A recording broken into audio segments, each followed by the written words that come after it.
సరే పాకిస్తాన్ 2 ముక్కలైందంటే ఏం చెప్తారు మీరు? పాకిస్తాన్, బలూచిస్తాన్ అసలు ఏంటి ఈ కథ? మీరు చాలా హ్యాపీగా ఉన్నారు పాకిస్తాన్ 2 ముక్కలైంది అంటే. శత్రు దేశం కదా sir.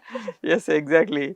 So, Balochistan liberation army అని హ్మ్. ఇప్పుడు 2000లో స్టార్ట్ అయిందనమాట. యాక్చువల్‌గా స్టూడెంట్ ఆర్గనైజేషన్ నుంచి స్టార్ట్ అయింది. ఓకే. దాని ఫౌండర్స్ ఎవరో తెలీదు. వాళ్ళకి కోడ్ నేమ్స్ ఉంటాయి. హ్మ్. షషా, మిషా అని చెప్పేసి. ఓకే. సో, వీళ్ళేంటంటే వీళ్ళకి పెయిన్ ఏంటంటే వీళ్ళు బలూచి మాట్లాడతారు. హ్మ్. సో, పాకిస్తాన్‌కి వీళ్ళకి పడదు. ఓకే. మొదటి నుంచి కూడా. హ్మ్. మెయిన్ వీళ్ళ ప్రాబ్లమ్ ఏంటంటే పాకిస్తాన్ వాళ్ళు వీళ్ళు ఒక సవితి తల్లి బిడ్డల్లాగా చూస్తారనమాట. ఓకే. అంటే వీళ్ళ దగ్గర చాలా మంచి రిసోర్సెస్ ఉంటాయి. హ్మ్. ఈ బలూచ్ అనే ప్రాంతము హ్మ్. 43% భూభాగము బలూచిస్తానే. హుహుహు. అంటే ఇక మేజర్ పార్ట్ అనమాట. హ్మ్. సారీ మేజర్ అంటే నెక్స్ట్ ఆల్మోస్ట్ 2 ముక్కలయిందంటే పాకిస్తాన్ ఇంకా దాని ఎకానమీ కొలాప్స్ అయిపోతది. ఓకే. బలూచిస్తాన్ లేకపోతే. హ్మ్. ఓకే. సో, వీళ్ళేంటంటే ఈ ఆర్మీ ఈ రెబెల్స్ హ్మ్. వీళ్ళ దగ్గరున్న మొత్తం రిసోర్సెస్ అన్నిటిని గూడా పాకిస్తాన్ ఉపయోగించేసుకుంటుంది. హ్మ్. ఇక్కడ ఏమీ డెవలప్ చేయట్లేదు. హ్మ్. మొత్తం ట్యాక్స్‌లన్నీ కలెక్ట్ చేసుకుంటుంది. ఇవన్నీ తీసుకొనెళ్ళి పాకిస్తాన్‌లో రిమైనింగ్ ప్లేసెస్ అభివృద్ధి చేస్తుంది గానీ, ఇక్కడ మాత్రం వీళ్ళని పట్టించుకోవట్లేదు అని చెప్పేసి వీళ్ళకి విపరీతమైన కోపం. ఓకే. మొదటి నుంచి గూడా ఆ క్లాష్ అనేది నడుస్తుంది. హ్మ్. ఆ క్లాష్ ఏ రేంజ్‌కి ఇంకోటేంటంటే ఒక గొప్ప విషయము వీళ్ళకి ఇండియన్స్ అంటే చాలా ఇష్టం. హుహు. ఓకే అండి. హ్మ్. సో, ఎప్పటినుంచో వీళ్ళు రిక్వెస్ట్ చేస్తున్నారు ఇండియాని. మేము మీ రూలింగ్‌లో ఉంటాము. మమ్మల్ని మీరు కలుపుకోండి హుహు. అని చెప్పేసి ఇండియన్ గవర్నమెంట్‌ని రిక్వెస్ట్ చేస్తున్నారు. వాళ్ళు అక్కడ ఫైట్ చేస్తూనే ఉన్నారు. ఓకే. వాళ్ళకి సొంతంగా ఆర్మీ ఉండటము ఇలా. హ్మ్. పాకిస్తాన్ వాళ్ళు ఏం చేశారంటే ఈ బలూచిస్తాన్ లిబరేషన్ ఆర్మీని యూఎన్‌లో ఇక్కడ దాన్ని ఒక ఇంటర్నేషనల్ టెర్రరిస్ట్ గ్రూప్ కింద హ్మ్. వాళ్ళు ప్రొజెక్ట్ చేశారు. ఓకే. వాళ్ళు ఇంటర్నేషనల్ టెర్రరిస్ట్ గ్రూప్ అన్నది వాళ్ళకి యాక్చువల్‌గా అప్లికబుల్ కాదు. హ్మ్. అంటే వాళ్ళు ఎట్లా ఒక మిలిటెంట్ లాంటి వాళ్ళు. There is a difference between terrorist and militant. Okay. Okay. So, ఈ బలూచిస్తాన్ వాళ్ళు టెర్రరిస్టులయితే వీళ్ళు వేరే రకంగా ఇప్పుడు మనల్ని కూడా ఎఫెక్ట్ చేయొచ్చు. లేకపోతే ఇంకో పక్కన వేరే దేశాలను కూడా ఎఫెక్ట్ చేయొచ్చు. పాకిస్తానే ఒక టెర్రరిస్ట్ కంట్రీగా మనము కన్సిడర్ చేస్తున్నాం. హ్మ్. ఈ బలూచిస్తాన్ వాళ్ళు పాకిస్తాన్ తోటి కుమ్మక్కయ్యి ఆర్మీతో కుమ్మక్కయ్యి వీళ్ళు టెర్రరిస్ట్ యాక్టివిటీస్ వీళ్ళు చేయొచ్చు. ఓకే. కానీ వీళ్ళు చేస్తున్నదంతా కూడా ఒక ఇండిపెండెన్స్, ఫ్రీడమ్ ఫైటింగ్ కోసము వీళ్ళు చేస్తున్నట్టుగా హ్మ్. వాళ్ళు చెప్తున్నారు. అలాగా కూడా వాళ్ళ మూవ్‌మెంట్స్‌కి మనకు కనిపిస్తున్నాయి. హ్మ్. ఆఫ్‌కోర్స్ మనకి పాకిస్తాన్ అంటే ఒక ఒక ఎనిమిటీ ఉంది కాబట్టి ఇక్కడ బిఎల్ఏ చేస్తున్న పనులు మనకి కిక్కిస్తాయి. హ్మ్. మంచిగా చేస్తున్నారు వీళ్ళు అని. ఓకే. బట్ ఇన్ జనరల్ వాళ్ళు చేస్తున్నది మాత్రం ఖచ్చితంగా ఫ్రీడమ్ ఫైటింగే. హ్మ్. సో, ఇప్పుడు వాళ్ళ టైమింగ్ ఎంత సూపర్బ్ టైమింగ్ అంటే మనకి ఇక్కడ ఆపరేషన్ సింధూర్ ఇట్లా స్టార్ట్ కావటంతోటే హ్మ్. అక్కడ అటాక్స్ చేసాము మనం 9 బేస్ టెర్రరిస్ట్ అవుట్‌ఫిట్స్‌ని ఇమ్మీడియేట్‌గా వాళ్ళు బలూచిస్తాన్ ఆర్మీ వాళ్ళు పాకిస్తాన్ ఆర్మీ మీద అటాక్ చేశారు. ఓకే. సో, అట్లా వాళ్ళని హ్మ్. తరిమి కొట్టడం, చంపేయటం అట్లా చేశారు. అంతకుముందు వాళ్ళు ఇంటర్నేషనల్‌గా ఎట్లా ఫేమస్ అయ్యారంటే బలూచిస్తాన్ వాళ్ళు ఆర్మీ వెళ్తున్న ట్రైన్‌ని హ్మ్. వాళ్ళు హైజాక్ చేశారు. హ్మ్. ఓకే. హైజాక్ చేసి పాకిస్తాన్‌ని బెదిరించి హ్మ్. ఓకే. నెక్స్ట్ కొంతమంది ఆర్మీ పర్సనల్‌ని ఒక 6 మెంబర్స్‌ని చంపేసి హ్మ్. ఇట్లా టెర్రరైజ్ చేశారనమాట. హ్మ్. సో, వాళ్ళు ఆర్మీ రావటము, మళ్ళీ వాళ్ళని విడిపించుకోవటము, వీళ్ళు వదిలేసేయటము ఇలా జరిగింది. ఓకే. సో, వాళ్ళ మధ్య అది ఒక షాకింగ్ ఎగ్జాక్ట్‌గా సినిమాటిక్‌గా జరిగిందది. హ్మ్. ఓకే అండి. సో, ఒక బలూచిస్తాన్ లిబరేషన్ ఆర్మీ ఒక ట్రైన్‌ని హైజాక్ చేయటము అనేది ఎవరు ఊహించలేని అవును. సిట్యుయేషన్. హ్మ్. అది ఓకే.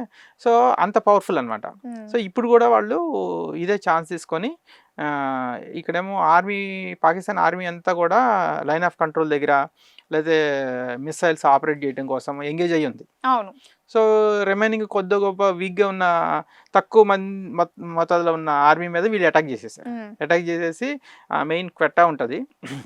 ఆ క్యాపిటల్ సిటీ అది ఒకటి ఇంపార్టెంట్ సిటీ. దాన్ని వీళ్ళు ఆక్యుపై చేసి వీళ్ళకి జెండా ఉంది. హ్మ్. ఇది బలూచిస్తాన్ ఫ్లాగ్ ఒకటి తయారు చేసుకున్నారు వీళ్ళు. హ్మ్. సో, పాకిస్తాన్ ఫ్లాగ్ తీసేసి ఈ బలూచిస్తాన్ ఫ్లాగ్ అంటే అక్కడ వాళ్ళు పెట్టేశారు. ఇండిపెండెంట్ గా మా కంట్రీ అని వాళ్ళు చెప్పుకుంటారు. వాళ్ళు వాళ్ళు డిక్లేర్ చేసుకున్నారు. ఓకే. ఇప్పుడు ఏం చేశారంటే వాళ్ళు UN కి లెటర్ రాశారు, ఇది మమ్మల్ని ఇండిపెండెంట్ కంట్రీగా గుర్తించమని చెప్పి. ఓకే. అలాగే ఇండియా కూడా రిక్వెస్ట్ చేశారు. ఇండియా కనుక సపోర్ట్ చేసిందంటే వాళ్ళకి ఇండిపెండెన్స్ వచ్చేస్తుంది. ఓకే. అంటే యాక్చువల్గా ఇన్ ప్రిన్సిపల్ UN యాక్సెప్ట్ చేయాలి, బట్ యాక్సెప్ట్ చేయాలంటే అందులో ఉన్న మెంబర్స్, ఒక ఇండియా అనేది చాలా పవర్ఫుల్ కంట్రీ, ఇండియా కనుక గుర్తించిందంటే ఇండియా ఫ్రెండ్స్ ఉన్న ఎన్నో వందల కంట్రీస్ గుర్తించేస్తాయి. ఇంకా వాళ్ళకి ఎంబసీ, వీసా, పాస్పోర్ట్ ఇవన్నీ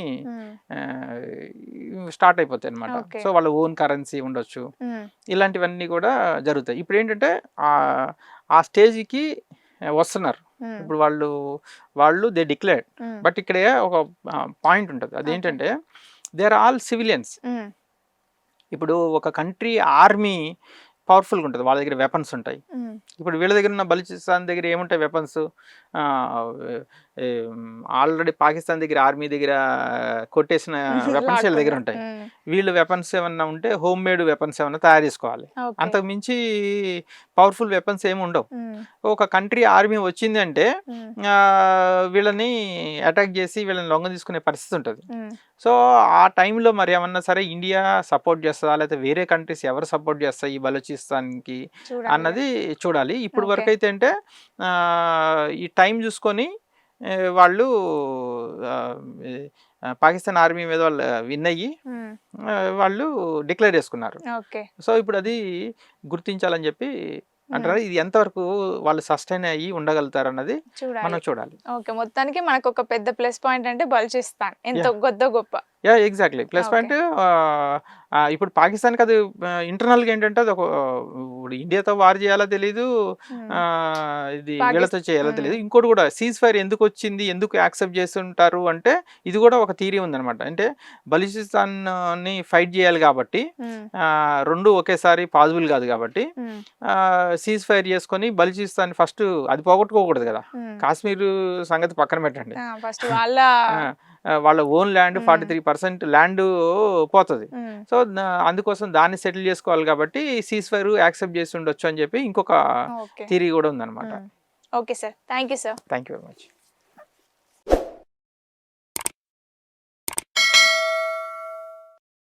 hi friends, thank you for watching this video. ఈ వీడియో గనుక మీకు నచ్చినట్లయితే దయచేసి లైక్ చేయండి, షేర్ చేయండి. ముఖ్యంగా మా ఛానల్ 24/7 న్యూస్ టీవీని సబ్స్క్రైబ్ చేసుకోండి.